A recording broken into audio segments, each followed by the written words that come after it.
السلام علیکم ورحمۃ اللہ۔ قدم بدہ قدم قرآن میں استقبال ہے سورہ بقرہ کی 45ویں آیت۔ بسم اللہ الرحمن الرحیم واستعینوا بالصبر والصلاة وإنها لكبيرة إلا على الخاشعين۔ ارشاد پروردگار عالم ہے صبر اور نماز کے ذریعے مدد مانگو۔ نماز بہت مشکل کام ہے مگر ان لوگوں کے لیے جو خشوع اور خضوع رکھتے ہیں، خضوع اور خشوع والے ہیں۔ اگرچہ یہ آیت یہودیوں سے خطاب کے درمیان آئی ہے، عرض کیا آپ کی خدمت میں کہ تقریباً 100 آیتیں یعنی 39-40 آیت سے لے کے 140 تک آیتیں، یہ سب بنی اسرائیل اور یہودیوں سے خطاب ہے، لیکن اس کے درمیان یہ آیت آئی ہے۔ یہ عمومی خطاب ہے، ہر صاحب قرآن اور ہر صاحب ایمان سے، جو بھی قرآن اور ایمان رکھتا ہے، صاحب ایمان ہے، قرآن کا ماننے والا ہے، سب سے یہ خطاب ہے۔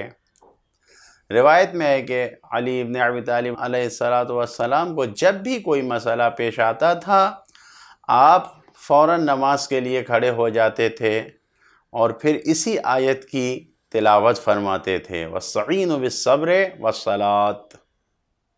ایک دوسری روایت میں ہے، سرکار رسالت مآب صلی اللہ علیہ وآلہ وسلم فرماتے ہیں کہ صبر 3 طرح کا ہوتا ہے: مصیبتوں پر صبر کرنا، گناہ اور معصیت پر صبر کرنا، عبادت پر صبر کرنا۔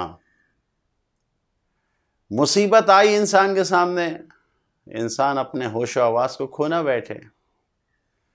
گناہ اور معصیت، نہ جانے کتنی لذت شیطان دکھاتا ہے، کتنی چاہت، کتنی لذت، یعنی واقعاً انسان، اور اگر ان لذتوں کے مقابلے میں صبر کر لے جائے تو وہ بھی ایک صبر ہے۔ اور عبادتوں پہ صبر کرنا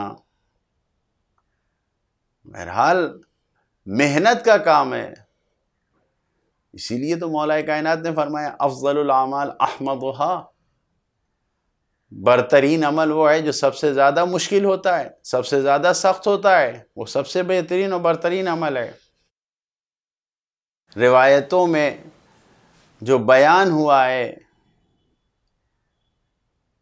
کہ صبر سے مراد روزہ ہے، تو روزہ بھی ایک صبر کا مصداق قرار پایا اس آیت میں، جو یہاں پر کہا گیا وَاسْتَعِينُوا بِالصَّبْرِ، یعنی روزہ اور نماز سے مدد حاصل کرو۔ اللہ کے رسول کا فرمان ہے کہ نماز، خود فرماتے ہیں کہ نماز میرے لیے آنکھوں کا نور ہے، لیکن جو خشوع اور خضوع نہیں رکھتے ان کے لیے یہ نماز بہت بھاری ہے، بہت ہی سنگین اور وزنی ہو جاتی ہے، بوجھ بن جاتی ہے۔ خشوع اور خضوع رکھنے والوں کے لیے نماز بوجھ نہیں ہوتی ہے، انسان کے دل سے مربوط ہو جاتی ہے۔ خشوع انسان کے روح اور دل سے مربوط ہے، خضوع انسان کے جسم اور بدن سے مربوط ہے، یہ جو بدن ہے ان کے حصوں سے متعلق ہے۔ اگر توجہ کے ساتھ نماز کو ادا کیا جائے، نماز ادا کی جائے، تو انسان کو اللہ کی عظیم اور بے نہایت قدرت اور طاقت دکھاتی ہے یہ نماز، اس طرح سے کہ پھر اللہ کے علاوہ جو کچھ بھی ہے انسان کی نظروں میں بالکل حقیر اور چھوٹا نظر آتا ہے، کچھ بھی کسی چیز کی بزرگی اور بڑائی نظر نہیں آتی سوائے خدا کے۔ اللہ کی محبت دلوں میں بڑھ جاتی ہے اس نماز کے ذریعے سے، اور نماز انسان کے اندر توکل، بھروسہ، ایسی طاقتیں پیدا کر دیتا ہے، انسان کی ہر قسم کی مادی اور دنیاوی ضرورتیں اور آخروی ضرورتیں، ہر ضرورت سے انسان نماز کے ذریعے بے نیاز ہو جاتا ہے۔ سب آثار انسان کے اندر، یعنی انسان کو ہر قسم کی مشکلات کے سامنے مستحکم، مضبوط بنا دیتی ہے نماز۔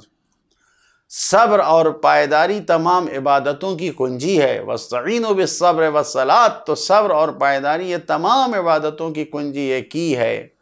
فرشتے جنت والوں کو سلام کریں گے کس بنیاد پر سلام کریں گے؟ ان کا سلام کیوں ہوگا؟ نماز کی بنیاد پر، روزے کی بنیاد پر، امر بالمعروف نہی عن المنکر کی بنیاد پر، حج کی بنیاد پر، کس نیک عمل کی بنیاد پر وہ سلام کریں گے؟ نہیں، بلکہ صبر کی بنیاد پر فرشتے جنت والوں کو سلام کریں گے. سلام علیکم بما صبرتم، قرآن مجید میں سلام علیکم بما صبرتم، کیونکہ بغیر صبر کے کوئی عبادت معنی نہیں رکھتی ہے، کوئی مطلب ہی نہیں بغیر صبر کے عبادت. اللہ کی جانب سے ہادی اور رہبر بننے کی شرط بھی یہی ہے کہ جعلنا منہم ائمۃ یہدون بامرنا لما صبروا، یعنی ہم نے ان کو امام بنایا ہے کہ وہ ہمارے امور کی ہدایت کریں. کب؟ لما صبروا، جب انہوں نے صبر کیا. صبر کی منزل بہت بڑی ہے. انسان سیرت میں دیکھے، مولا کائنات حضرت علی علیہ السلام کے سامنے ان کے زمانے میں ایک شاعر تھا نجاشی، جو بہت دوست تھا مولا علی کا. اس نے ماہ مبارک رمضان میں شراب پی لی. اب جب یہ خبر مولا تک پہنچی تو مولا نے اس کو بلایا اور اس کے اوپر حد جاری کرنے کے لیے کہا. 80 تازیہ نے اس کو مارے جائیں گے اس لیے کہ اس نے شراب پی ہے. 20 تازیہ نے مارے جائیں گے کیونکہ ماہ رمضان کا احترام اس نے نہیں رکھا، ماہ رمضان نے پی.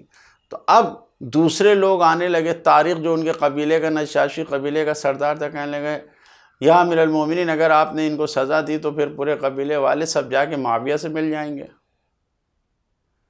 مولا کائنات نے ان ساری باتوں کے باوجود، یعنی آپ مولا کائنات سے یہ کہا جا رہا تھا کہ آپ اپنے دوستوں کو بچائیے.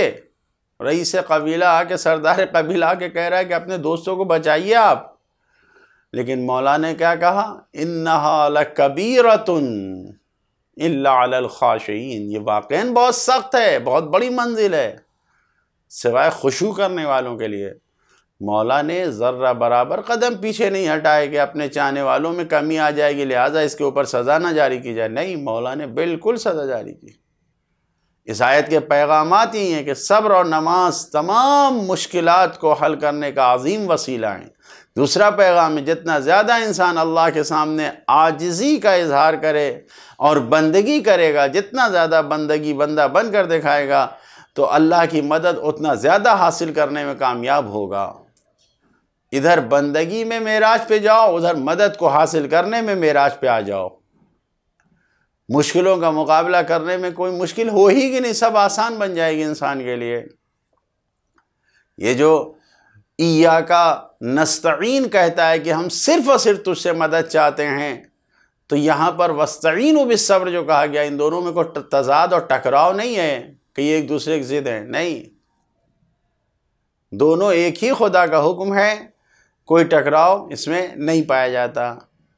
نماز کا مشکل ہونا اللہ کے سامنے، یعنی اگر انسان نماز کو مشکل نہیں سمجھ رہا ہے، مشکل ہونے کا مطلب کیا ہے کہ انسان متکبر ہے خدا کے سامنے. جو غرور اور کبر میں رہتے ہیں ان کے لیے نماز بہت مشکل ہوتی ہے. لہذا اس آیت سے ہماری زندگی کے لیے عملی پیغام کیا ہے؟ جس کے ذہن میں نماز کا فلسفہ اللہ سے ملاقات ہے اور اجر و ثواب کا یقین ہے، اس کے لیے صبح دوپہر شام کوئی وقت مشکل نہیں ہے، کوئی وقت مشکل نہیں ہے. اور اگر خدا ذہن سے نکل جائے تو ہر وقت مشکل ہے. اللہ سے دعا کرتے ہیں کہ اللہ ہم سب کو حقیقی نماز گزاروں میں شمار فرمائے. السلام علیکم ورحمۃ اللہ وبرکاتہ.